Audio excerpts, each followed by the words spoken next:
أشهد أن لا إله إلا الله.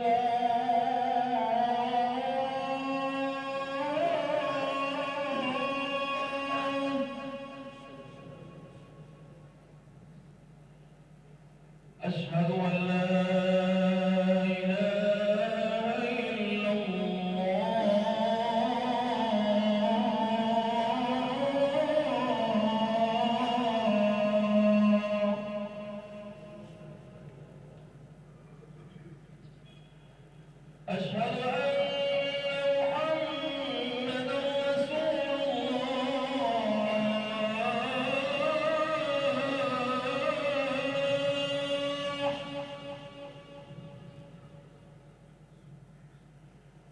أشهد أن محمدًا رسول الله.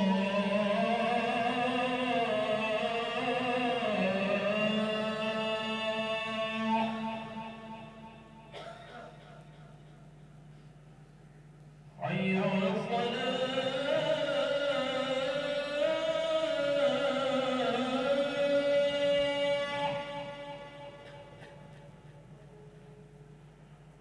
حي على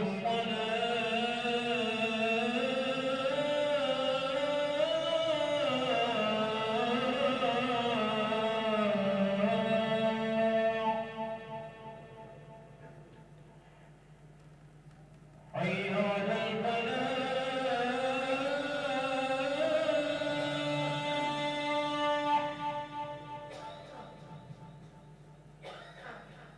حي على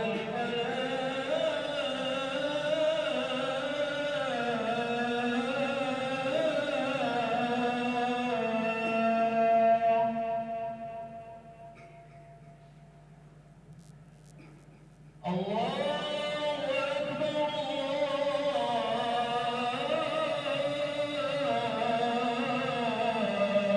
الله أكبر. لا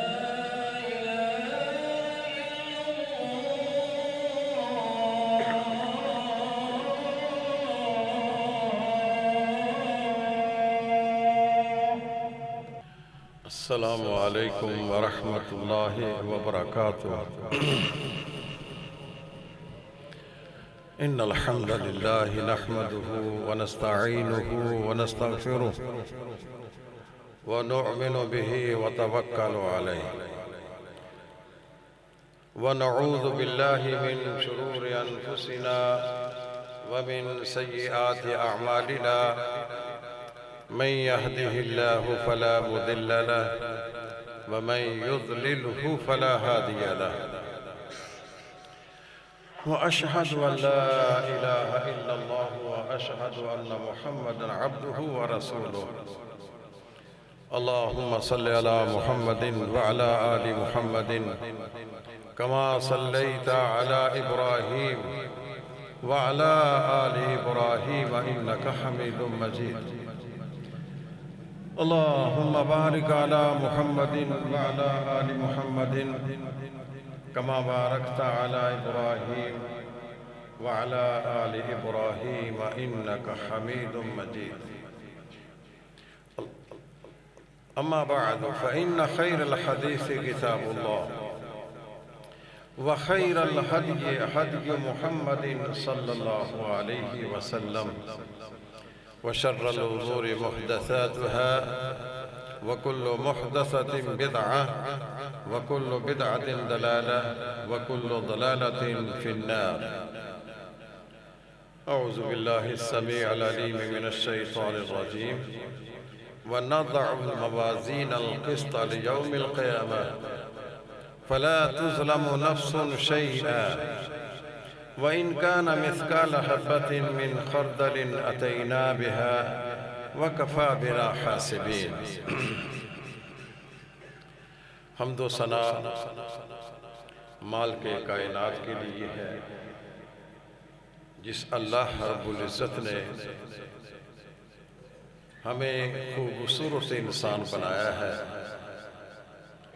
اور ہماری خوبصورتی کو برقرار رکھنے کے لیے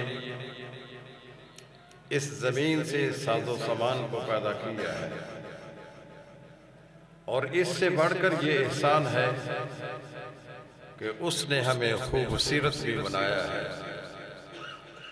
اور ہماری خوبصورتی کو برقرار رکھنے کے لیے اللہ تعالیٰ نے آسمانوں سے ہدایت کا سلسلہ جاری کیا ہے۔ انبیاء بھیجے ہیں، رسول آئے ہیں، کتابیں آئی ہیں، صحیفے آئے ہیں۔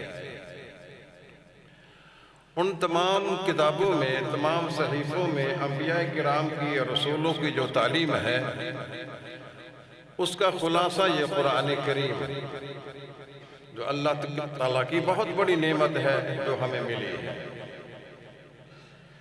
اس میں اللہ تعالیٰ نے عقل مندوں کے کچھ اوصاف بیان کیے ہیں، اور ان کو بشارتیں دی ہیں، خوشخبریاں سنائی ہیں۔ اللہ فرماتے ہیں بشر عباد، میرے بندوں کو خوشخبری سنا دیں، الذین یستمعون القول فیتبعون احسنہ،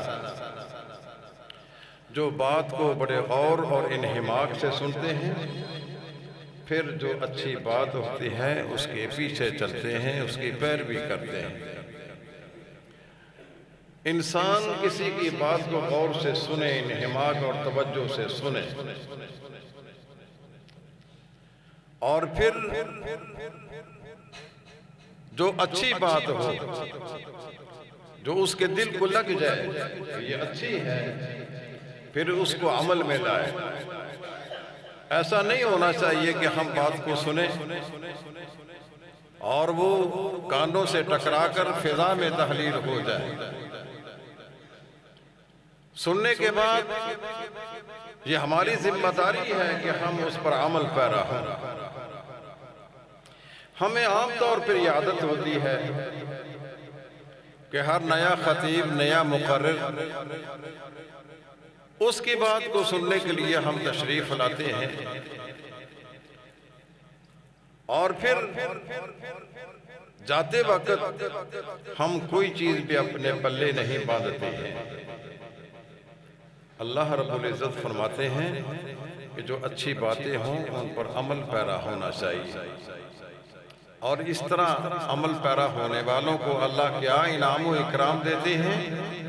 اولئک الذین ھداھم اللہ واولئک ھم اولو الالباب، یہ وہ لوگ ہیں جو اللہ کے ہاں ہدایت یافتہ ہیں، اور یہ وہ لوگ ہیں جو اللہ کے ہاں عقل مند، زیرک، دانا اور صاحب بصیرت ہیں۔ تو مجھے امید ہے کہ آپ لوگ عقل مند بننے کے لیے، صاحب بصیرت بننے کے لیے، جو اچھی بات ہوگی اس کو اپنے پلے باندھ لیں گے اور اس کو اپنی زندگی کا حصہ بنا لیں گے۔ میں نے جو آیت کریمہ پڑھی ہے، اس کا مفہوم یہ ہے کہ دنیا میں انسان جو کچھ کرتا ہے، قیامت کے دن اس کے مطابق اس کو بدلہ دینے کے لیے، اس کا صلہ دینے کے لیے ایک میرٹ اللہ نے قائم کیا ہے، معیار اللہ نے قائم کیا ہے۔ وہ یہ ہے کہ وہاں ترازو لگائے جائیں گے، میزان لگائی جائے گی۔ وہ میزان بڑی حساس، اتنی حساس ہوگی کہ اتنی حساس یہ زرگر کی میزان بھی نہیں ہوتی ہے۔ یہاں گراموں کا حساب بھی کر دیا جاتا ہے، اور اللہ کی جو میزان ہے وہ یہ ہے کہ رائی کا دانہ جو بالکل بے وزن ہوتا ہے، اللہ کی میزان اس رائی کے دانے کے برابر بھی عمل کے نشاندہی کر دے، بلکہ اس سے آگے چلیے۔ آپ نے کبھی جس روشن دان سے دھوپ اندر آ رہی ہے، اس میں رنگ برنگے ذرے آپ کو اڑتے نظر آئے ہوں گے۔ اللہ فرماتے ہیں کہ یہ ذرہ جو آپ کو نظر آتا ہے نا، قیامت کے دن یہ ایک ذرہ بھر بھی اچھائی یا برائی کو انسان اپنی کھلی آنکھ سے دیکھ لے گا۔ فَمَن يَعْمَلْ مِثْقَالَ ذَرَّةٍ خَيْرًا يَرَهُ وَمَن يَعْمَلْ مِثْقَالَ ذَرَّةٍ شَرًّا يَرَهُ۔ اس لیے انسان کو یہ ذہن رکھ لینا چاہیے کہ ہم دنیا سے چھپ کر وہ کام تو کر سکتے ہیں، لیکن اللہ کی نگاہ میں ہم نہیں چھپ سکتے ہیں۔ يَعْلَمُ خَائِنَةَ الْأَعْيُنِ وَمَا تُخْفِي الصُّدُورُ۔ اللہ وہ ذات ہے جو آنکھ کی خیانت کو بھی جانتا ہے اور جو دلوں کے اندر چھپے ہوئے راز ہیں ان کو بھی جانتا ہے۔ اور فرمایا ہم کسی محکمے میں ملازمت کے لیے کوئی اپنی سندیں، اپنے سرٹیفکیٹ، اپنے ڈپلومے جمع کراتے ہیں، پھر اس کی ویریفائی ہوتی ہے، اس کی تصدیق ہوتی ہے۔ اسی طرح قیامت کے دن بھی اعمال کی ویریفائی ہوئی۔ وہ حُصِّلَ مَا فِی الصُّدُورِ، یہ سینے کے اندر جو چیزیں ہیں، ایک انسان کوئی کام کرتا ہے، بظاہر وہ کام بڑا اچھا ہے، لیکن اندر جو نیت ہے، جو ارادہ ہے، وہ اچھا نہیں ہے۔ قیامت کے دن اللہ اس اندرونی جو راز ہے، اندرونی جو حالات ہے، اس پر اس عمل کو پیش کیا جائے گا۔ وہ حُصِّلَ مَا فِی الصُّدُورِ کا معنی یہ ہے کہ جو کچھ سینے کے اندر ارادہ اور نیت ہے، اس کے مطابق اس کے عمل کو ٹیلی کیا جائے گا۔ اس کا عمل اس کے مطابق ہے یا نہیں ہے، اور پھر یہ میزان لگائی جائے گی اعمال کو تولنے کے لیے۔ اللہ کی میزان بہت بڑی ہے، بڑی حساس ہے۔ اللہ فرماتے ہیں وَنَضَعُ الْمَوَازِينَ الْقِسْطَ لِيَوْمِ الْقِيَامَةِ، ہم اعمال کا بدلہ دینے کے لیے ہم میزان کو لگائیں گے، ترازو کو لگائیں گے، اور معیار یہ ہوگا فَمَنْ ثَقُلَتْ مَوَازِينُهُ فَأُولَئِكَ هُمُ الْمُفْلِحُونَ وَمَنْ خَفَّتْ مَوَازِينُهُ فَأُولَئِكَ هُمُ الْخَاسِرُونَ۔ جس کے نیکیوں کے پلڑے بھاری ہوئے، وہ نیکی جس کی ویریفائی ہو چکی ہے اور سینے کے دل کے ارادے اور نیت کے مطابق اگر وہ نیکیاں نامہ اعمال میں بھاری ہوئی تو اللہ کے ہاں اس کو کامیاب اور کامران قرار دے دیا جائے گا۔ وَمَنْ خَفَّتْ مَوَازِينُهُ، اور جس کے پلڑے نیکیاں ہلکی ہو گئیں، برائیاں کا وزن بڑھ گیا، فَأُولَئِكَ هُمُ الْخَاسِرُونَ، وہ خیب و خاسر، ناکام اور نامراد ہو۔ یہ اللہ نے قیامت کے دن فیصلہ کرنا ہے۔ دنیا یہ امتحان گاہ ہے، اس میں ہم کسی کو خوشحال دیکھ کر اس کی کامیابی کا اندازہ نہیں لگا سکتے ہیں، اور کسی کی بدحالی کو دیکھ کر اس کی ناکامی کا فیصلہ نہیں کر سکتے۔ یہ دنیا فیصلے کا گھر ہی نہیں ہے، یہ عمل کا گھر ہے، اور قیامت کے دن اللہ تعالیٰ نے اس عمل کا بدلہ دینا ہے، وہ فیصلے کا دن ہے۔ قیامت کے دن اس کے کئی نام ہیں، ان ناموں میں سے ایک نام بڑا معنی خیز ہے۔ یوم یجمعکم لیوم الجمع ذالک یوم التغابن، اللہ تمہیں ایک اجتماع کے دن کے لیے جمع کر لے گا، اور آدم علیہ السلام سے لے کر قیامت کی آخری گھڑی تک جو انسان دنیا میں آیا ہے وہ اللہ اس چٹیل میدان میں ان کو یوم محشر کے میدان میں جمع کر دے گا، اور محشر کے میدان میں جمع کرنے کے بعد پھر اللہ تعالیٰ نے وہاں فیصلہ کرنا ہے۔ اس دن کا نام ہے یوم التغابن، ہار اور جیت کا دن۔ کچھ لوگ ایسے ہوں گے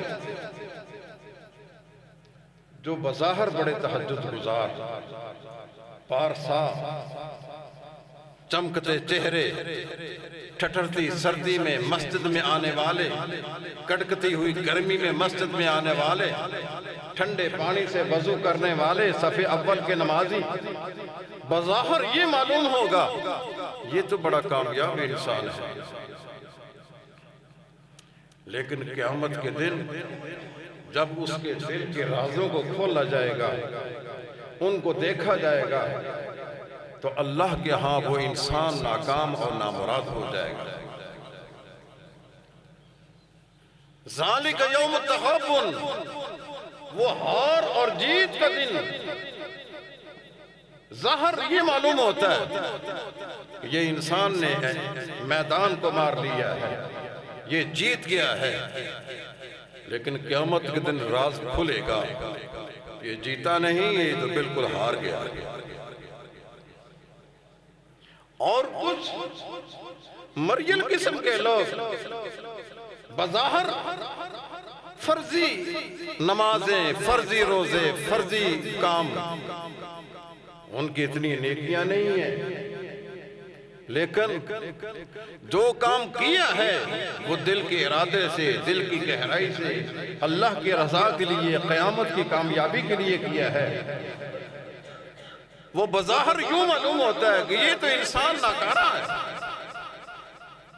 قیامت کے دن اللہ اس کو کامیاب قرار دے دے گا۔ ایک دفعہ رسول اللہ صلی اللہ علیہ وسلم کے پاس ایک آدمی ہے، بڑا امیر آدمی، بڑی ٹھاٹ باٹھ والا آدمی۔ آپ نے فرمایا تمہارا اس انسان کے بارے میں کیا خیال ہے؟ لوگوں نے کہا یا رسول اللہ یہ ایسا آدمی ہے اگر بات کرے تو لوگ کان دھر کر اس کی بات کو سنیں، اگر اشارہ کرے تو اس کے اشارے پہ لوگ چلیں، اگر کسی کی سفارش کرے کہ اس کی سفارش کو زمین پر نہ گرنے دیا جائے، فوراً اس کو قبول کر لیا جائے۔ پھر ایک اور آدمی ہے، بڑا مریڑا، بڑا غریب، پھٹے پرانے کپڑے اس کے، گرا پڑا انسان، معاشرے میں اس کی قدر و قیمت نہیں ہے۔ فرمایا کہ اس انسان کے بارے میں تمہارا کیا خیال ہے؟ یا رسول اللہ یہ تو ایسا انسان ہے، یہ بات کرے تو بات پہ کو کان نہ دھرے، اس کی بات کو کوئی نہ مانے، سفارش کرے تو اس کی سفارش کو سننے والا ہی نہ ہو۔ آپ نے فرمایا سن لو، اللہ کا فیصلہ بھی سن لو، اس سے پہلے جو انسان جس کے بارے میں تم نے اچھے جذبات کا اظہار کیا ہے، ایسے لوگوں سے زمین بھر جائے تو یہ اکیلا آدمی ایک طرف اور ان کی زمین بھری ہوئی ایک طرف، یہ دونوں کا مقابلہ نہیں۔ یعنی اللہ کے ہاں جو نتائج ہیں وہ ہماری نتائج سے بالکل برعکس ہیں۔ اسی لیے اللہ نے اس دن کا نام رکھا ہے یوم التغابن، ہار اور جیت کا دن۔ اسی لیے رسول اللہ صلی اللہ علیہ وسلم فرماتے ہیں، سیدنا ثوبان رضی اللہ تعالی عنہ اس روایت کو بیان کرتے ہیں، آپ نے فرمایا میری امت کے کچھ لوگ ایسے ہوں گے جو قیامت کے دن آئیں گے۔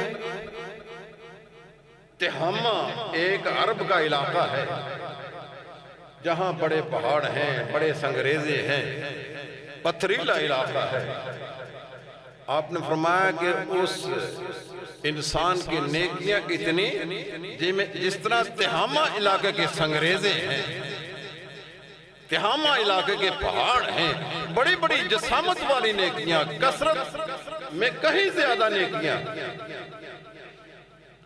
اللہ تعالیٰ ان کی نیکیوں سے وزن نکال دے۔ بظاہر زیادہ نیکیاں نظر آتی ہیں لیکن ان نیکیوں کا وزن نہیں ہوگا، لوگوں کی نگاہوں کے سامنے اس نیکیوں کو روئی کے گالوں کی طرح اور ریت کے ذروں کی طرح فضا میں اڑا دیا جائے گا۔ اللہ اکبر۔ صحابہ کرام کو بڑی فکر ہوئی، یا رسول اللہ صفہم لنا، اے اللہ کے پیغمبر وہ کون انسان ہیں جو نیکیاں کمانے کے بعد بھی وہاں میدان کو ہار جائے گا؟ بظاہر ایسے نظر آتا ہے انہوں نے میدان کو مار لیا ہے، لیکن آپ فرما رہے ہیں کہ اس کی نیکیوں سے وزن کو نکال دیا جائے گا۔ بات تو وزن پہ بڑھنی ہے، اگر نیکی میں وزن نہیں ہے تو ناکام ہے، اگر نیکی میں وزن ہے تو کامیاب ہے۔ جب نیکیوں سے وزن کھینچ لیا جائے تو پھر کامیابی اس کو کہاں ملے گی؟ صفہم لنا یا رسول اللہ، اے اللہ کے رسول ان کے اوصاف تو بیان کیجئے۔ آپ نے فرمایا وہ تمہاری رنگ و نسل سے ہوں گے، وہ تمہاری بود و باش میں رہنے والے اور تمہاری زبان کو استعمال کرنے والے، یہی جسامت اور جسم رکھنے والے، لیکن جب مجلس لگی ہوئی ہے بھاگ دوڑ کر نیکیاں کرنے والے اور بڑی تقویٰ کے بعد نیکیاں کرنے والے، اور جب ان کو تنہائی ملتی ہے، خلوت ملتی ہے تو اللہ کی حرمتوں کو پامال کرنے والے۔ فرمایا کہ اس طرح کے انسان جن کی خلوت اور جلوت میں فرق ہے، لوگوں کے سامنے بھاگ بھاگ کر نیکیاں کرتا ہے، لیکن علیحدہ جب اس کو علیحدگی میسر آتی ہے، خلوت میسر آتی ہے تو اللہ کی حرمتوں کو سب سے زیادہ پامال کرنے والا وہ ہوتا ہے۔ اب صحابہ کرام کے دور میں یہ بات سمجھ میں نہیں آتی تھی کہ اکیلا انسان وہ اللہ کی حرمتوں کو کتنا پامال کر لے گا، کہ وہ لوگوں کے اندر بیٹھا بڑی نیکیاں کرتا ہے اور علیحدگی میں وہ کس طرح برائی کرے گا۔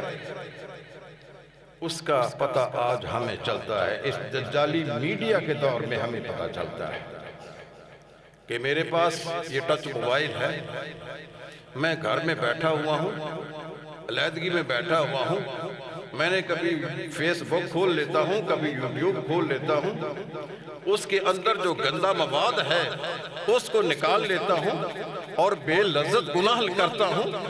نیکیاں کس کام کی ہیں؟ وہ تہجد گزار ہی کیوں نہ ہو، وہ پرہیزگار ہی کیوں نہ ہو، اس طرح کا انسان اللہ کے ہاں ایک رائی کے دانے کے برابر بھی نہیں۔ کتنی ہماری بہو بیٹیاں ہیں جو اس موبائل کی بھیٹ چڑھ چکی ہیں، اور کتنے گندے انسان ہیں جو ہماری ماں اور بہنوں اور بیٹیوں کو اس موبائل کے ذریعے خراب کرتے ہیں۔ تو میں یہ عرض کر رہا تھا کہ وہ انسان جس کی خلوت اور جلوت میں فرق ہے، علیحدگی اور جماعت میں فرق ہے، فرمایا کہ وہ مارا ہوا میدان بھی ہار جائے گا۔ ذالک یوم التغابن، رسول اللہ صلی اللہ علیہ وسلم فرماتے ہیں ایک آدمی قیامت کے دن آئے گا، نیکیاں لے کر آئے گا کہ امثال الجبال، جس طرح پہاڑ ہوتے ہیں، وہ روزے، نمازیں، صدقے خیرات، جہاد فی سبیل اللہ وہ لے کر آئے گا، لیکن ہوگا جی کہ لوگ اس کو چمٹے ہوئے ہوں گے، کوئی اس کے کندھوں پر سوار ہے، کوئی گردن پر سوار ہے، کوئی اس کے پہلو سے چمٹا ہوا ہے، کوئی اس کی ٹانگوں سے چمٹا ہوا ہے، کوئی اس کے سر پر چڑھا ہوا ہے، اور اللہ کے حضور دہائی دیتے آئے گے اور اللہ کے حضور اس کو لے کر جائے گا۔ اللہ، یہ پارسا انسان، یہ دنیا میں لوگوں کی آنکھوں میں مٹی ڈالنے والا انسان، اس نے ہمارے ساتھ کیا برتاؤ کیا ہے؟ اللہ، میں اس کا پڑوسی تھا، اس نے میرا ناک میں دم کر دیا تھا۔ اللہ، میں نے اس کے گھر میں مزدوری کی تھی، یہ میری مزدوری کو دبا گیا تھا۔ اللہ، اس نے فلاں وقت میری غیبت اور چغلی کی تھی۔ اللہ، اس نے فلاں وقت میرے اہل خانہ کے بارے میں تہمت لگائی تھی۔ یعنی یہ تو قیامت کے دن راز کھلے گا نا، کہ اتنی بڑیاں نیکیاں لے کر آنے والا انسان بھی اللہ کی نگاہ میں وہ ہار جائے گا۔ پھر کیا ہوگا؟ وہاں یہ دنیا کا پیسہ ٹکا تو نہیں جائے گا نا، دنیا کے روپے پیسے، یہ ڈالر، یہ پاؤنڈ، یہ دینار اور ریالات، یہ دنیا کے دنیا پر رہ جائے گے۔ آج ہم تبادلہ کرتے ہیں، چیزیں خریدتے ہیں اس کرنسی کے زور پر، تو قیامت کے دن یہ بیلنس کیسے کیا جائے گا؟ یہ برابری کیسے کی جائے گی؟ داد رسی کیسے کی جائے گی؟ یہ روپیہ پیسہ تو وہاں نہیں جائے گا۔ قیامت کے دن اللہ کے رسول فرماتے ہیں بطور کرنسی جو چیزیں چلے گی نا، اما الحسنات و اما السیئات، وہ نیکیاں ہوں گی یا برائیاں ہوں گی، بس، اور کوئی کرنسی چلے گی ہی نہیں۔ ہم دنیا میں جو کرنسی چلاتے ہیں، یہ دنیا کی چیز دنیا میں رہ جائے گی، یہ کنویں کی مٹی کنویں کو لگ جائے گی۔ قیامت کے دن جو کرنسی چلے گی وہ آپ کی نیکیاں ہوں گی یا آپ کی برائیاں ہوں گی۔ اللہ فرمائیں گے آج لا ظلم اليوم، میرے ہاں آج ظلم نہیں ہے، میں نے عدل کے مطابق فیصلہ کرنا ہے، میں نے میرٹ کے مطابق آج تمہارا انجام ہوگا۔ اب فرمایا جو حقدار ہیں اس کو چمٹے ہوئے ہیں، کذب ھذا وشتم ھذا وسرق ھذا واکل مال ھذا، اس کا مال کھایا، اس پر ظلم ڈھایا اور اس کو تنگ کیا، اس کی غیبت کی، اس کی چغلی کی، یہ سارے کے سارے اللہ کی عدالت میں جا چکے ہیں اور اللہ سے کہہ رہے ہیں اللہ، اس پارسا نے، اس پرہیزگار نے مجھے تنگ کیا تھا، میرا مال کھایا تھا۔ اللہ تعالیٰ پھر کیا کریں گے؟ اس انسان کی نیکیاں جتنا کسی کا ظلم کیا اس کے مطابق نیکیاں لے کر اس کے نامہ اعمال میں ڈال دیں۔ نیکیاں اس کے نامہ اعمال میں ڈال دی، دوسرے کے ڈال دی، تیسرے میں ڈال دی، اس بیچارے کی نیکیاں ختم ہو چکی ہیں۔ ہم نیکیاں تھوک کے حساب سے نہیں کرتے، گناہ تھوک کے حساب سے کرتے ہیں، اور نیکی کر کے ہم اس کو سنبھالتے بھی نہیں ہیں۔ وہاں نیکیاں ہماری دوسروں کے کام آ جائیں گی، اور اللہ فرمائے گا کہ ابھی میرے عدل کا پیمانہ، ابھی میرا عدل باقی ہے، میں نے ظالموں سے انصاف لے کر دینا ہے۔ اب ان کی برائیاں اس کے کھاتے میں ڈال دی جائیں گی، جو ان کی برائیاں ہیں، جن کا پیسہ غبن کیا، آپ دکاندار ہیں، کاؤنٹر پر بیٹھے ہوئے ہیں، ہیرا پھیری کرتے ہیں، آپ تجارتی انسان سود خوری کرتے ہیں، اور آپ جس محکمے میں بھی چلے جائیں آپ اپنے منصب سے نجائز فائدہ اٹھاتے ہیں، رشوت ستانی، دھوکہ دہی، یہ ہمارا کام ہے۔ اللہ تبارک و تعالیٰ فرماتے ہیں کہ آج کسی پر ظلم نہیں ہوگا،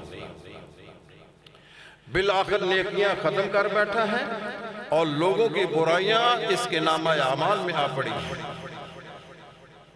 اور پھر کیا ہوگا؟ اس پارسا اللہ فرمائیں گے اسے 70 ہاتھ لمبی زنجیر میں جکڑ کر جہنم میں ڈالیں، میرے بھائیو کبھی سوچا ہے آپ نے؟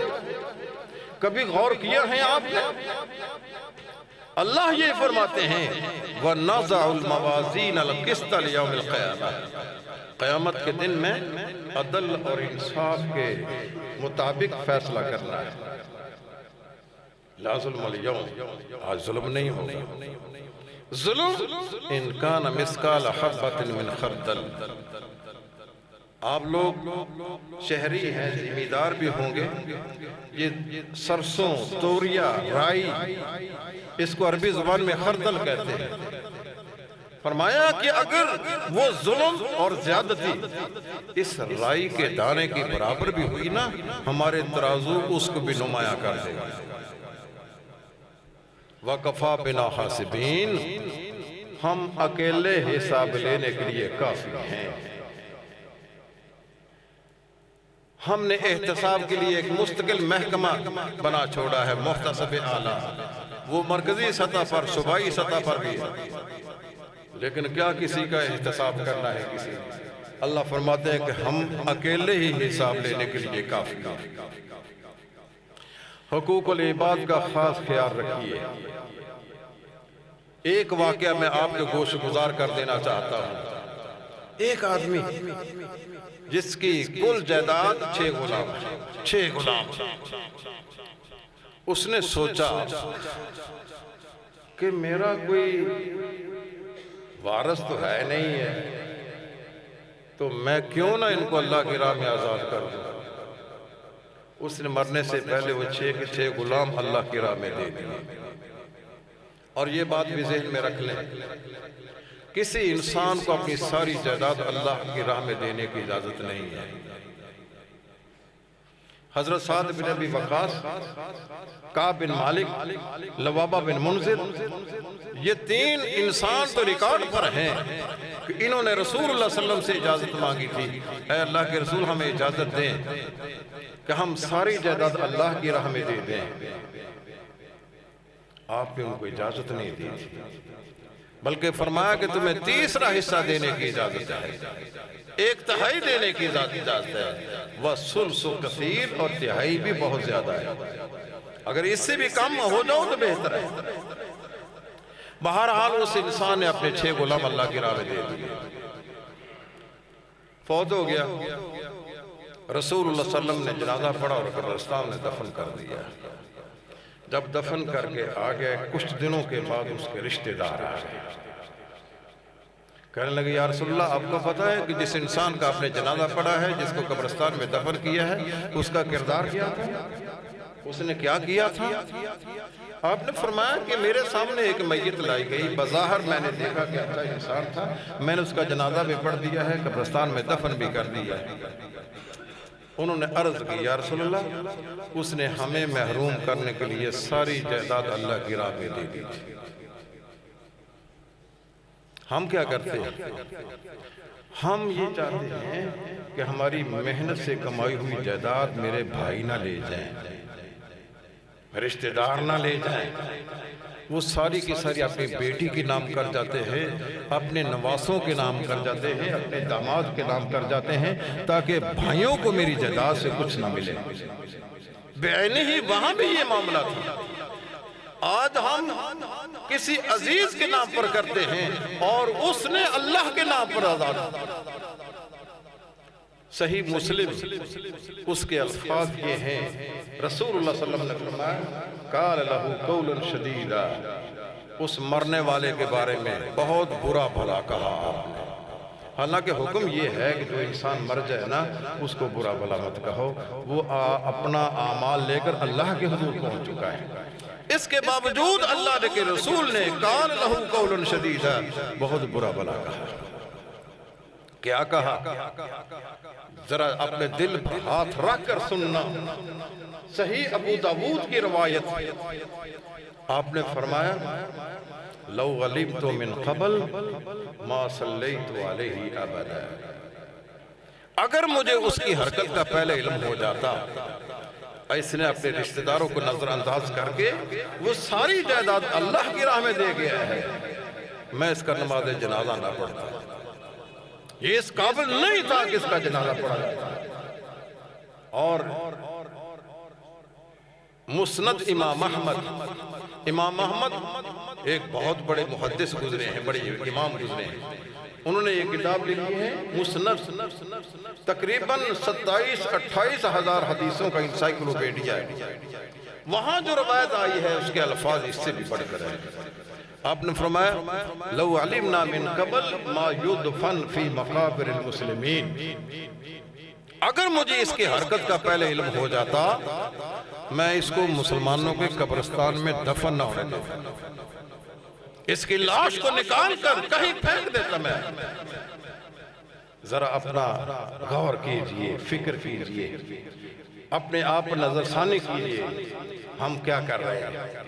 حقوق العباد کے سلسلہ میں میری آپ سے ریکویسٹ اور درخواست ہے کہ جو حقوق العباد کا معاملہ بڑا ہی سنگین ہے، یہ خاص خیال رکھیں آپ، خاص طور پہ وراثت کے جو معاملات ہیں، جائیداد کے جو معاملات ہیں، باپ فوت ہو جاتا ہے، بیٹا جا کر پٹواری کی جیب گرم کر دیتا ہے، میرے باپ کا کوئی بھی زندہ نہیں ہے، ماں بھی زندہ ہے، اس فوت ہونے والی کی بیوہ، اس کی بیٹیاں بھی زندہ ہیں، وہ جا کر پٹواری کی جیب گرم کر کے وہ وراثتی انتقال اپنے نام پہ کروا دیتا ہے۔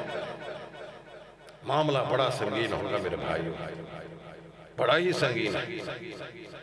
اچھا پھر آپ نے ایسے نہیں کیا میں چلو جو کر گیا سو کر گیا، نہیں، آپ نے وہ 6 غلام واپس بلائے، 6 کا 1 بڑا 3، تیسرا حصہ وہ 2 غلام بنتے ہیں۔ آپ نے قرعہ اندازی کر کے 2 غلام آزاد کر دیے اور باقی 4 اس کے وارثوں کو پکڑا دیا، یہ تمہاری مٹی ہے، تمہارا مال ہے۔ اس لیے میرے بھائیو، عزیزو، دوستو، بزرگو، یوم یجمعکم لیوم الجمع ذالک یوم التغابن، اللہ اجتماع کے دن ہم سب کو اکٹھا کرے گا اور وہ دن ہار اور جیت کا ہوگا۔ آپ یہ مت خیال کریں ہم نے نمازیں پڑھ کر، روزے رکھ کر، تہجدیں پڑھ کر میدان کو مار لیا ہے، اب ہمیں جنت میں جانے سے کوئی چیز روکنے والی نہیں ہے۔ اللہ کی عدالت میں نے بھی جانا ہے، آپ نے بھی جانا ہے۔ جن کا آپ نے ظلم کرتے رہے ہیں، زیادتیاں کرتے رہے ہیں، وہاں ان کے ہاتھ ہوں گے اور آپ کی گردنیں ہوں گی۔ اور اللہ نے فرمانا ہے لا ظلم اليوم، آج میں نے کسی پر ظلم نہیں کرنا ہے، میں نے آج حساب لینا ہے، آج میں نے انصاف دینا ہے۔ لا یظلم ربک احدا، تیرا رب کسی پر ظلم نہیں کرے گا۔ وہاں پھر پانی کا پانی اور دودھ کا دودھ آپ خود اپنی آنکھوں سے دیکھ لیں۔ اللہ تبارک و تعالیٰ سے دعا کیجئے کہ اللہ اپنے حضور ہمیں سرخرو فرما، ہمارے اعمال میں وزن پیدا فرما، ہماری تھوڑی سی نیکی کو قبول کر لے اور ہمیں قیامت کے دن رسول اللہ صلی اللہ علیہ وسلم کے سفارش اور اپنا دیدار نصیب فرما۔ وَأَقُولُ قَوْلِي هَذَا وَآخِرُ دَعْوَانَا الْحَمْدُ لِلَّهِ رَبِّ الْعَالَمِينَ۔